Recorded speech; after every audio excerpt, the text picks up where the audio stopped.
여러분 만나서 정말 반갑고요. 제가 그 MK를 상당히 중요하게 생각을 합니다. 상당히 중요하게 생각해서 제가 1987년에 태국에 갔는데 36년 전입니다. 근데 그 안식년을 하고 돌아오니까 그 태국의 그 학교들이 제한돼 있어가지고 그 비즈니스 하는 그 회사의 그 지상사 직원들도 왔다가 애들을 학교에 보낼 데가 없어가지고 결국은 남편은 태국에 있고 아내는 애들 데리고 다시 한국에 가는 이제 그런 일이 있었어요. 그 당시에. 그래서 이제 태국에 있는 선교사들이 학교를 하나 만들자 이렇게 해서 저희가 사실 한국에다가 얘기하지 않고 태국에 있는 선교 단체들이 조금씩 돈을 다 내고 또 태국에서 돈 번 집사님들이 돈을 내 가지고 저희가 학교를 시작을 했습니다. 시작을 했는데 이제 그 일이 추진될 때는 이제 윤수길 목사님이라고, 여기 윤성이 왔는지 모르겠네요. 윤성 어디 있나? 지금 몽골 국제학교 교장 아직 안 왔어요? 몽골 국제학교 교장으로 있는 저 뒤에서 저 뒤에 있구나. 이게 불 때문에 안 보여가지고 왜 시커먼 안경을 쓰고 있어? 그 윤성이 윤성 목사가 이제 윤석일 목사님의 아들인데 지난번에 몽골에 가서 이제 그걸 알았어요. 그 윤석일 목사님이 그 학교를 만들 때 제가 이제 부위원장을 하고 학교가 설립이 된 다음에 일대 이사장을 제가 해서 그 학교를 하다가 이제 그랬어요. 그리고 난 다음에는 아까 말씀드린 대로 이제 치앙마이에 푸른초장이라는 돈벼런치를 하다가 제가 GMS 소속 선교사인데 GMS에서 불러가지고 이제 GMS로 갔습니다. 근데 그 MK들이 너무나 중요하고 저희가 그 태국에 가서 언어 배울 때에 같이 언어 배웠던 학생들이 전부 그 선교사들의 자녀인 거예요. 그리고 세계 역사가 결국은 MK들에 의해서 움직여지는 게 되게 많은 거예요. 그래서 그 MK들에 대해서는 마음속에 항상 이제 그 이렇게 품고 이들을 어떻게 섬겨야 될까 이제 하는 생각들을 가지고 있는데, 저는 이제 감사하게 우리 아이가 아들하고 딸이 있는데 둘 다 목사예요.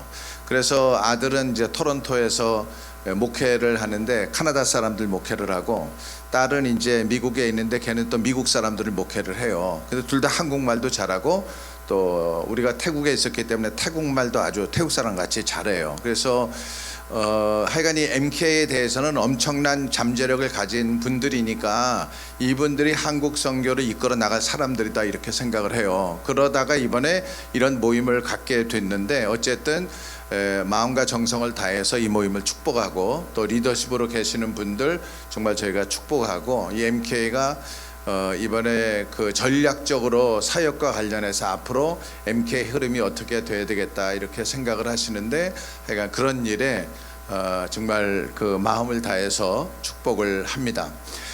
이 모임이 잘 될 수 있기를 바라고요. 제가 그 프로그램 상에 보니까 나에게 30분을 준 거예요. 그래서 내가 진짜 30분 줄 거냐 물어봤더니 15분 다시 그걸 깎았어요.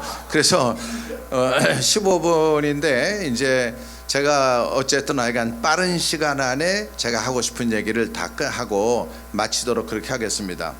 근데 제일 중요한 건 뭐냐면은 사실은 지금 MK를 따질 때가 아니에요. 세계 선교가 급박하게 지금 바뀌고 있습니다. 그러니까 MK들이 모여가지고 MK 사역 어쩌고 저쩌고 할 때가 아닌 거예요. 지금은 어떤 상황이냐면은 저는 이 코로나 전부터 시작을 해가지고 엄청나게 세계 선교 상황이 바뀌어져요. 어저께 밤 11시에도 저희가 이제 줌 미팅을 했는데 금년 5월 달에 유럽에 있는 리더들이 한 500명이 모여가지고 유럽 사람들이 모여서 쇠퇴하는 유럽이 어떻게 선교하고 교회를 동원할 수 있을까 하는 일을 미국 사람들이 돕고 있어요. 그래서 밤 11시에 그분들하고 우리가 줌 미팅을 했는데 계속 고민을 하고 있어요. 그래서 세계 선교가 지금 어떤 상황이냐면은 하나님께서 여태까지 사역하셨던 그 선교의 방향이 서구 사람들의 그 선교하는 거, 선교사들이 가면은 이제 학교도 세우고 병원도 세우고 교회도 세우고 뭐 프로젝트도 만들고 이렇게 해서 세계 선교까지 지금까지 왔잖아요. 그래도 우리도 한국도 그래서 예수를 믿게 되고 아시아나 아프리카나 남미의 수많은 나라가 서구 선교사들의 그 방법으로 우리가 예수를 믿게 됐는데, 지금은 돌아가신 역사학자 앤드류 왈스가 말하기를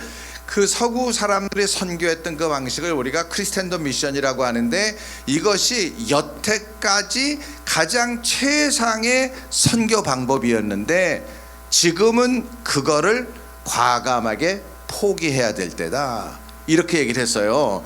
그러니까 이게 엄청난 얘기거든요. 그래서 여기 이제 앤드류 워스가 한 말하고 그다음에 필립 젠키스가 한 말이 여기에 다 이렇게 나와 있는데요.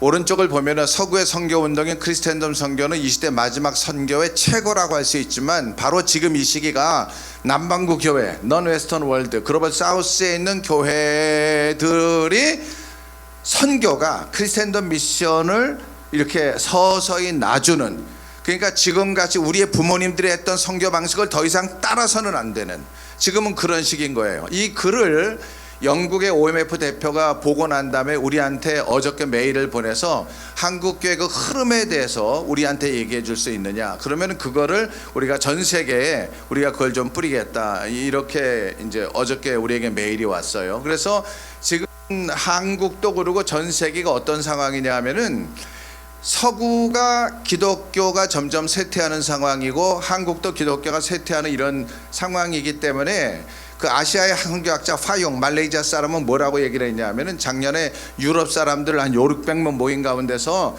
서구 사람들이 아시아 사람들하고 비서구 사람들한테 회개해야 된다. 왜 회개해야 되냐면은, 당신들이 전해준 기독교가 맞았다고 하게 되면은 지금 미국 교회가 부흥해야 되고 한국 교회가 부흥해야 되는데, 지금 미국 교회가 쇠퇴하고 유럽 교회가 쇠퇴하고 한국 교회가 쇠퇴하고 있는 기독교를 왜 우리한테 전해줘 가지고 하느냐, 회개해라, 이렇게까지 얘기를 했거든요. 좀 레디컬하긴 하지만은 이 말은 무슨 말이냐면은, 지금 전 세계가 예전에 선교했던 대로 선교사들이 가서 교회 개척하고 무슨 뭐 학교, 지금 그런 시기가 아니라는 거예요. 이걸 현장에 있는 선교사들이 빨리 깨달아야 되고, 선교사를 파송하는 단체가 빨리 깨달아야 되는데, 지금 선교의 리더십들은 이런 걸 깨닫고 가고 있는데 현장에 있는 선교사가 그걸 놓질 않고 있어요. 이때 피터 드래커가 한 말이 뭐냐 하면은, 가장 좋은 방법은 내가 지금 하고 있는 경영에 있어서 서서히 그것을 릴리스 해주는 거거든요. 지금 그 다음 거 보여주세요. 그 다음 PPT.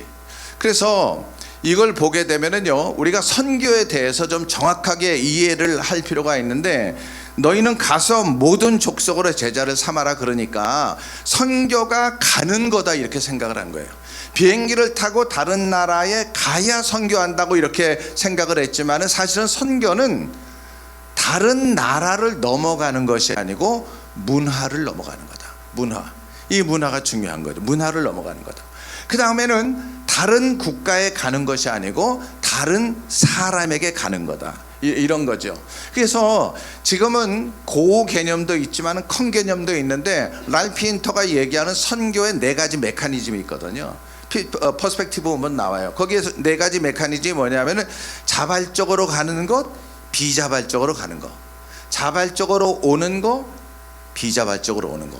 그러니까 한국 선교사가 외국에 나갈 때는 자발적으로 가는 거지만은, 인도나 중국 선교사들이 거기서 어려워가지고 소위 말해서 추방, 비자발적으로 오는 거는 비자발적으로 왔다고 이렇게 얘기하는 거거든요. 그러니까 요나가 니느웨로 간 거는 비자발적으로 간 겁니다.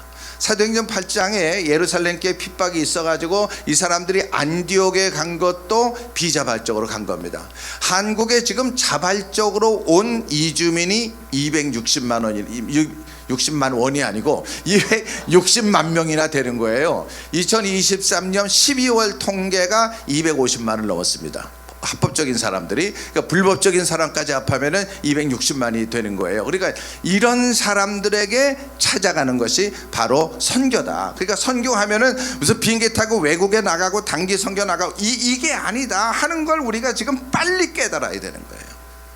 여러분들한테 호소하고 싶은 마음이에요.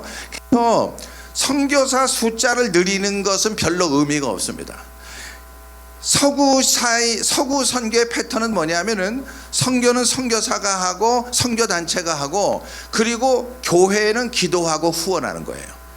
그래가지고 선교사들이 가서 복음을 전해서 누가 예수를 믿으면은 교회를 세울, 이게 서구 선교사들의 패턴인데 이게 아니다. 선교사를 얼마나 보내야 그런 일을 할 수가 있냐. 그래서 제가 요즘 다니면서 무슨 얘기를 하냐면은요, 제가 GMS에 가서도 제가 그런 얘기를 합니다. 그 GMS 사무총장 앉아 있고 뭐 이사장 했던 사람 앉아 있고 이렇게 해도 제가 뭐라 그러냐면은 GMS 선교사들 교회 개척시키지 마라. 지금 GMS 선교사들이 교회 개척할 때가 아니다, 이런 얘기를 해요. 그럼 우리 수정의 아버지 사무총장께서 뭐라고 말씀하시냐면, 자기도 그렇게 얘기하는데 목사님들이 그렇게 안 한다고 그러는 거예요.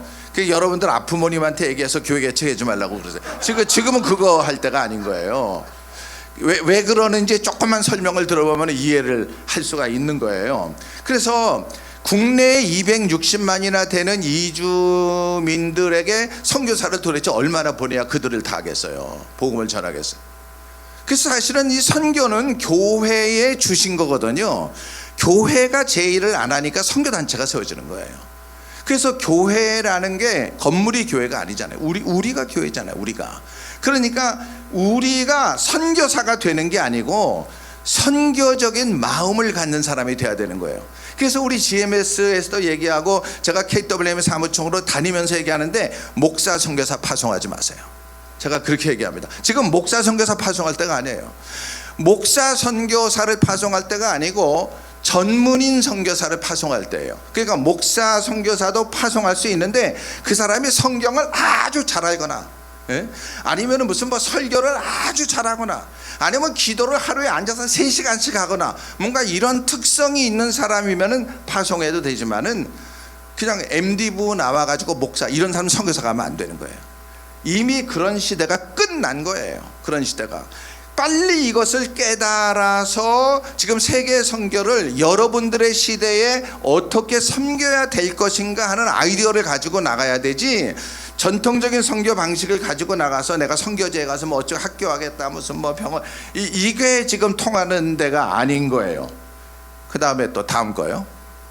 이건 더 중요한 거죠. 이 아래쪽에 통계를 보면은요, 위에는요, 지금 전 세계 기독교의 중심이 아프리카입니다.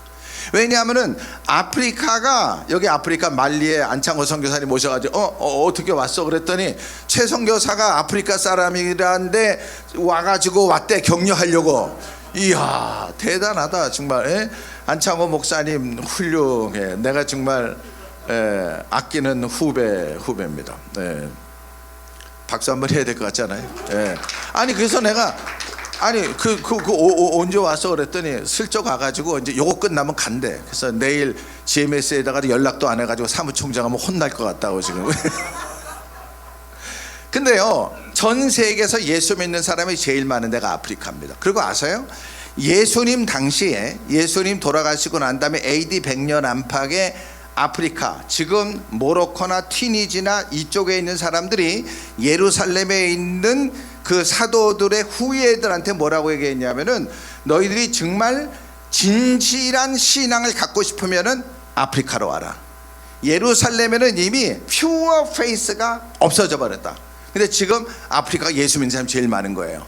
그래서 여기 밑에를 보면은요, 1900년도에 웨스턴 글로벌 노스의 교인들이 82%고 글로벌 사우스의 교인은 18%였어요. 1900년대. 근데 2020년은 어떠냐면은 서구의 기독교인, 웨스턴 월드 글로벌 노스가 33%고 글로벌 사우스의 기독교인, 비서구가 67%인 거예요.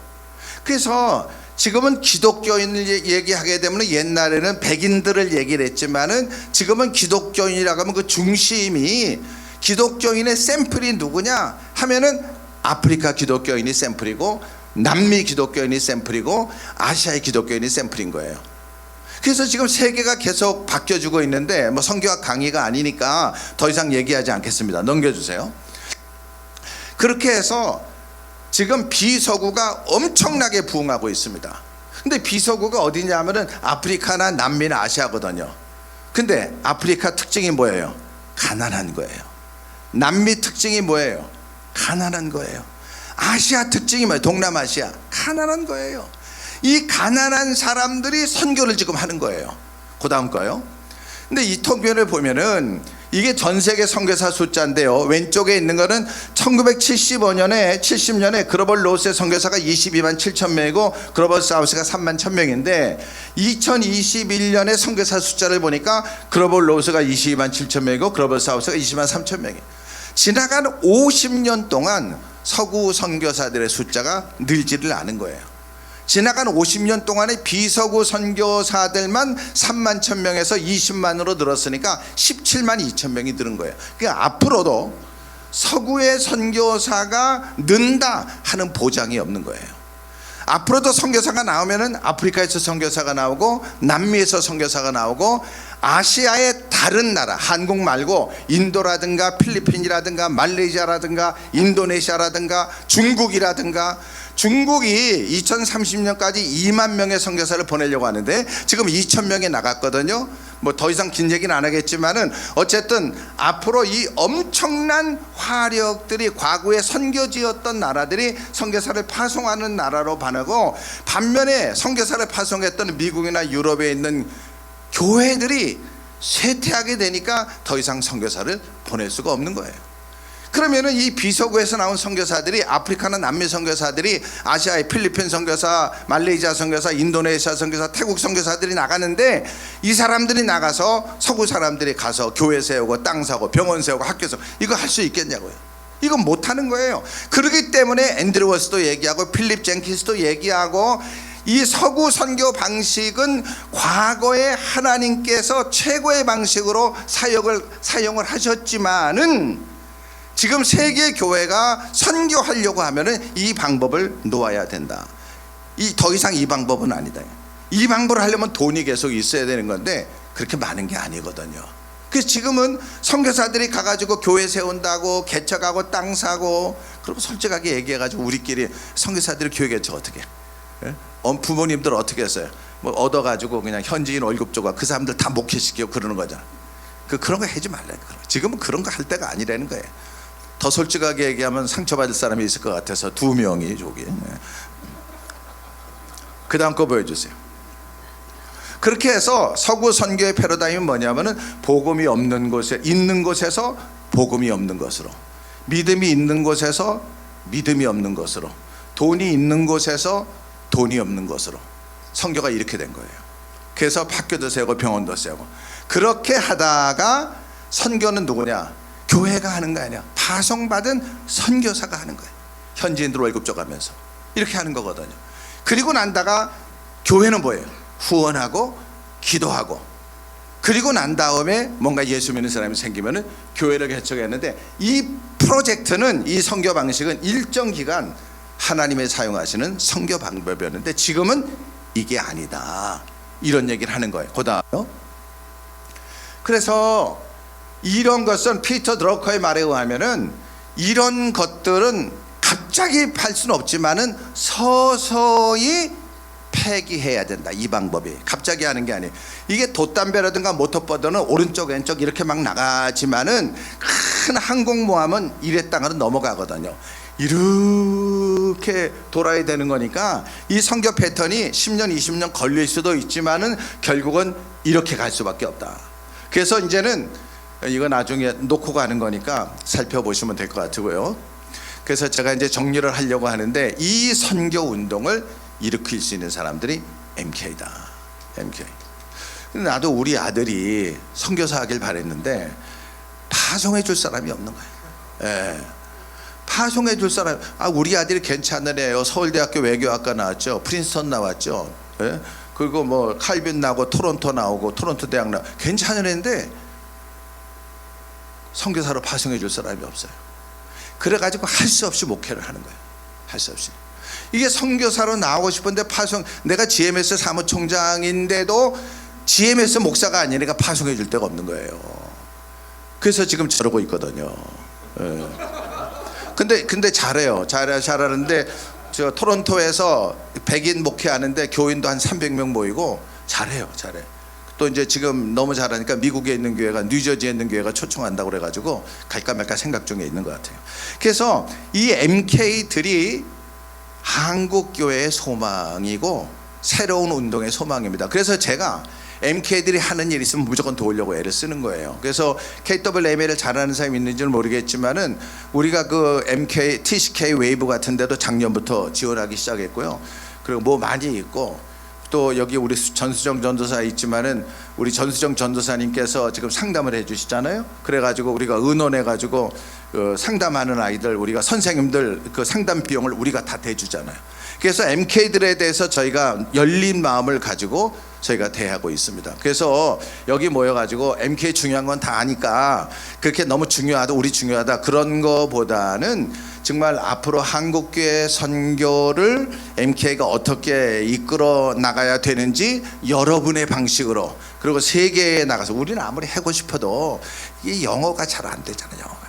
이게 이게 하기는 해도 이게 영어가 잘 안 되니까 그냥 아이에 뭐 보이 뭐 요 정도밖에 못 하잖아요. 그러니까 여러분들이 세계에서 한국교회 선교를 잘 이끌어 가셔서 새로운 전략으로 이끌어 주시길 바랍니다. 지금 세계가 변하고 있고 한국교회 선교도 변하고 있고 모든 게 지금 다 변하고 있는 상황입니다. 여러분들 축복하고 3일 동안 하나님의 은혜가 여러분들과 함께 하시기를 바랍니다. 감사합니다.